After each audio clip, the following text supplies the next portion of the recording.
तो आपने ये कहा कि खीर पूरी हलवा अंगूर मिठाई खाते ही तत्काल सुख मिलता है, और हम योगाभ्यास करते हैं उसमें तत्काल मिलता नहीं। तो उसमें हमें कैसे पता चले कि हाँ ये काम ठीक है, इसमें भी सुख मिलेगा? ठीक है, तो इसका उत्तर ये है, कुछ चीज़ें ऐसी हैं जो तत्काल सुख देती हैं, हमें स्वीकार है, आपका दृष्टांत ठीक है। कुछ चीज़ें ऐसी हैं जो देर में सुख देती हैं, और जब तक वो योग्यता प्राप्त ना हो जाए तब तक हमको लगातार मेहनत करनी पड़ती है। जैसे आपने किसी बच्चे से कहा, बोलो बेटा मैं डॉक्टर बनूंगा। अब बच्चे को तो क्या पता डॉक्टर क्या होता है, आपने सिखा दिया, उसने रट लिया। बोलो बेटा मैं डॉक्टर बनूंगा, उसने कहा हाँ मैं डॉक्टर बनूंगा। अब उसको तो पता नहीं डॉक्टर क्या होता है, फिर आपने उसको पढ़ने के लिए भेजा स्कूल, आज उसको रटवा दिया मैं डॉक्टर बनूंगा। कितने साल में बनेगा डॉक्टर? 25 साल लगेंगे, 20-25 साल मेहनत करेगा तब डॉक्टर बनेगा। तो क्या वो डॉक्टर लक्ष्य को दिमाग में रख के 25 साल मेहनत नहीं करता है? तो आज आपने सिखा दिया, कोई एक दिन में थोड़ी वो डॉक्टर बन जाता है। वो भी 25 साल प्रतीक्षा करता है और मेहनत करता है, फिर 25 साल बाद जब उसको डिग्री मिलती है और फिर वो डॉक्टर बनता है, उसके बाद वो काम करता है, तब पैसा मिलता है, सम्मान मिलता है। तो जैसे कुछ काम ऐसे हैं जिनके लिए 20-25 साल तपस्या करनी पड़ती है, उसके बाद वो रिजल्ट हाथ में आता है।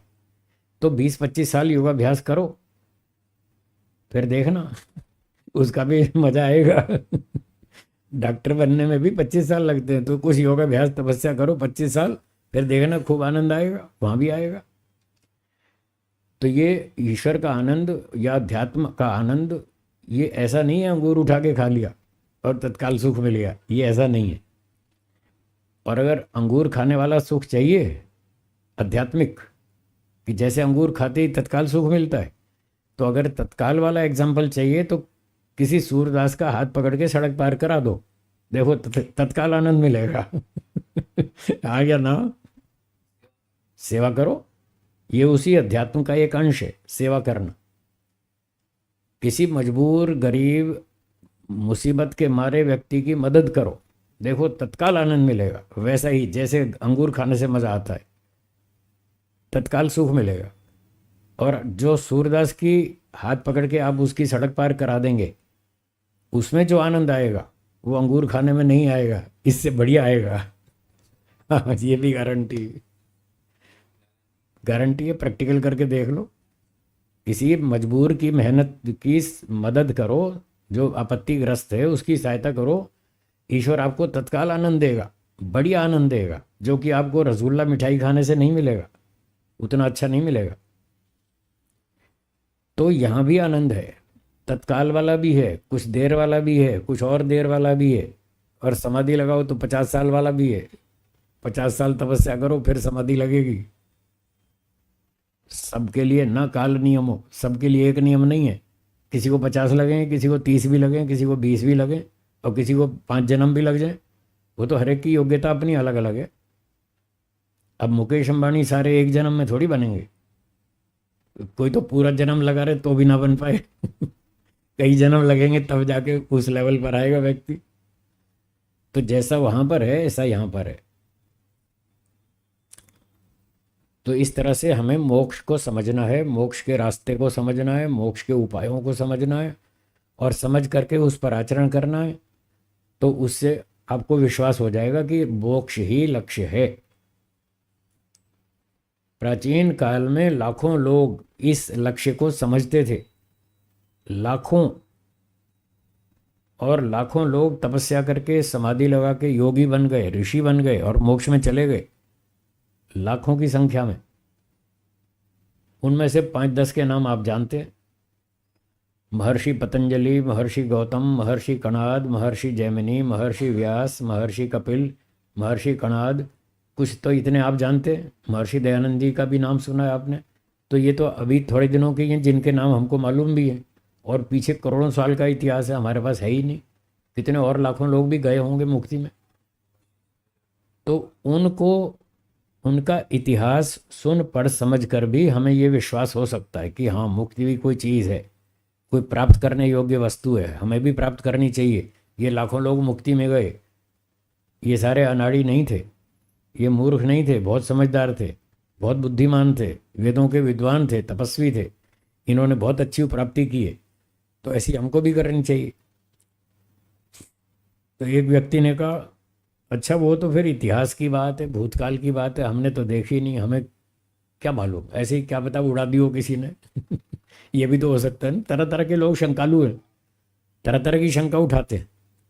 तो हमने कहा अच्छा ठीक है, चलो जो भूतकाल के लोग हैं सिर्फ नाम सुने हैं, उन पर आपको शंका हो सकती है कि पता नहीं ऐसे हुआ भी कि नहीं हुआ। जो आज जीवित लोग हैं उनको देख करके अनुमान लगा लो। स्वामी सत्यपति जी महाराज को आपने देखा है, आप उनके जीवन को देखकर अनुमान लगाओ, क्या वो आनंदित थे या नहीं थे, मस्त थे या नहीं थे। कभी उनके चेहरे पे आपने टेंशन देखी? नहीं देखी ना। तो ऐसे लोगों को देखकर अनुमान लगाओ कि ये इतने मस्त क्यों हैं।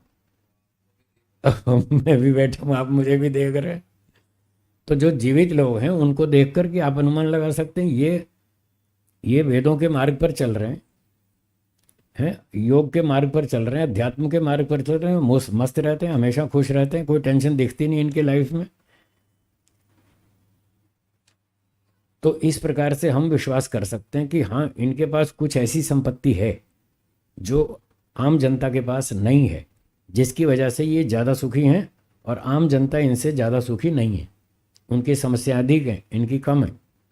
100% तो मोक्ष में ही छूटेंगी, हाँ, यहाँ नहीं छूटेंगी। जब तक जीवित हैं कुछ ना कुछ समस्या तो आएगी, वो तो स्वाभाविक है। हाँ जी बोलिए। 100% तो शरीर छूटने के बाद मिलेगा, 50% शरीर होते होते मिल जाएगा, जीते जी मिलता है।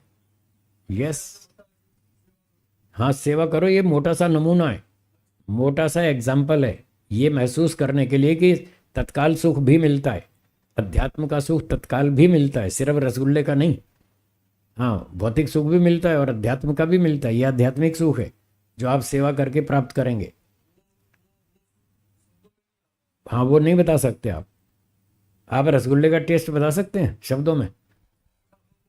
तो मीठा होता है क्या? मीठी तो 250 चीज़ें हैं, मीठा कहने से कोई रसगुल्ले का टेस्ट थोड़ी समझ में आता है।